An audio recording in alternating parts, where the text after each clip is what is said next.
Before you can go racing in the UK, you need a couple of things. You need a car, a racing suit, and a license that lets you use them, the ARDS. We're following Mike's channel as he embarks on his first ever racing series, and today is his test day.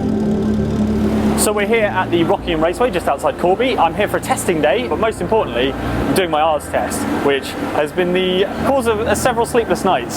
So the ARDS test is basically your race license test. You can't go racing in this country without one, and it involves a written test and a practical test.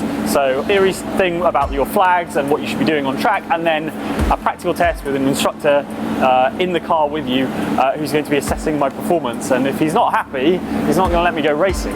Learning the flags is the most important thing, because if you fail that section of the ARDS test, it's an insta-fail. Basically, you need to get 100% on that one.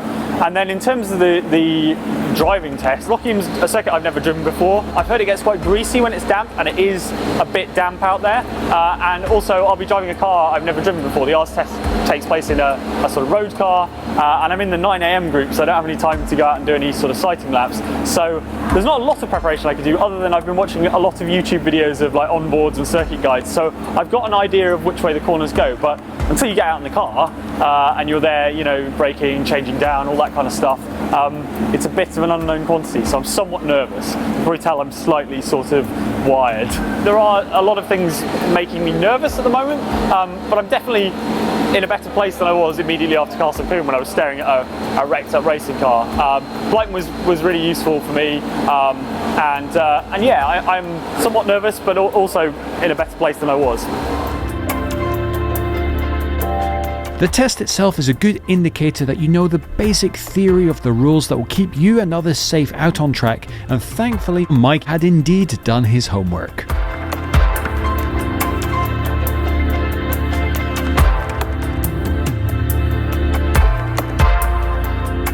But the real trick is the practical test. After a few sighting laps and a few more with some additional tuition, Mike was ready. It's exactly like taking your driving test again, but at much higher speed.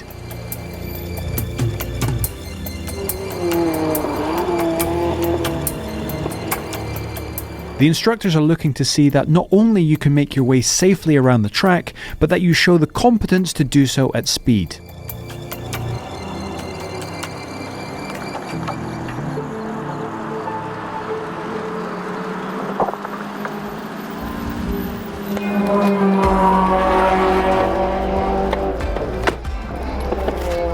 Managed to pass the bit with the driving, which is the bit I was super nervous about, but yeah, it was awesome. Thank you so much, Gary.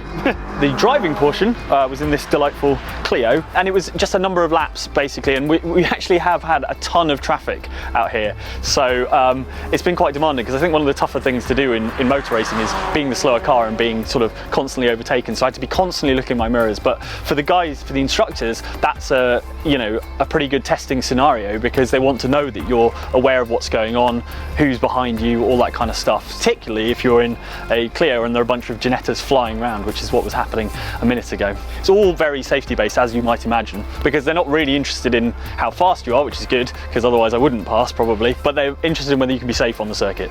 The overriding feeling I'm feeling right now is relief. I was genuinely quite nervous about this. It is an examination and it's possible to fail, and if I had failed it, I would have been in some serious trouble with my first race basically a month away. So I'm really glad to have gotten that under my belt, and it's sort of, again, part of that kind of confidence building thing, and sort of feeling comfortable on the track. And now for the rest of the day, I'm sort of glad I got it wrapped up at 9. I was worried at sort of 9 AM I was going to be going straight out, but for the rest of the day I can just take my own car out, go and sort of really explore the circuit and start pushing the limits. With every step it feels more real, and that is scary to a degree, but also like super exciting. And I feel like this was a thing I'd kind of fixated on and really worried about, probably more than my first race or any of the other sessions. So now I've got to worry about my first race. Race license now in hand, Mike has everything he needs to take part in his first ever race. As the big day looms, Mike will need every lesson he's learned to make his first appearance in a real race a successful one.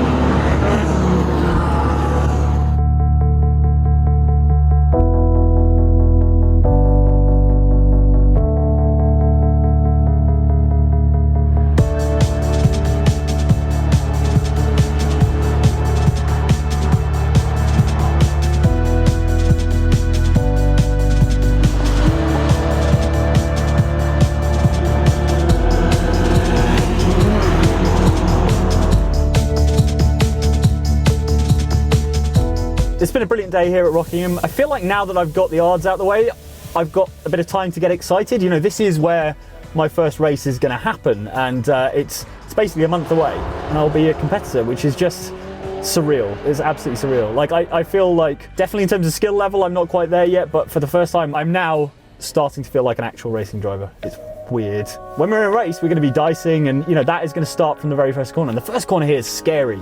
It is a fast, banked left-hander. Struggling to really put myself in that place, but fortunately I'll have all of the Friday beforehand to do laps and kind of get comfortable and kind of reacquaint myself with the circuit. I think a lot of it is being tuned into what the car's doing underneath you. It's a very lively sort of experience, even when you're, I think, not even close to sort of breaking traction. The car will move around, you feel every sort of bump and things like that, so you're very, very conscious, and I'm becoming more and more tuned into how the car is moving underneath me and what those loads and forces mean to the level of grip available to me. So it's, you know, I'm not pretending to be any kind of expert, but I'm getting closer to a kind of feeling of where the car's capabilities lie and what I can do with it. I am improving as a driver, like leaps and bounds, every time I go out on that circuit. I might not have the best lines, I might not have the confidence to brake quite as late as I should be doing, but I'm getting better and better and better, and every session feels like a step forward, even if my lap times are wildly inconsistent, which they absolutely are, because I'm still a total novice. I'm allowing myself to get a little bit excited now. I can go away for that month and really sort of hype myself up for it, and yeah, I mean, I'm technically a racing driver. Join us again in the next episode to see what it's like to line up on the grid for your very first motorsport race, and watch Mike make his boyhood racing dreams come true.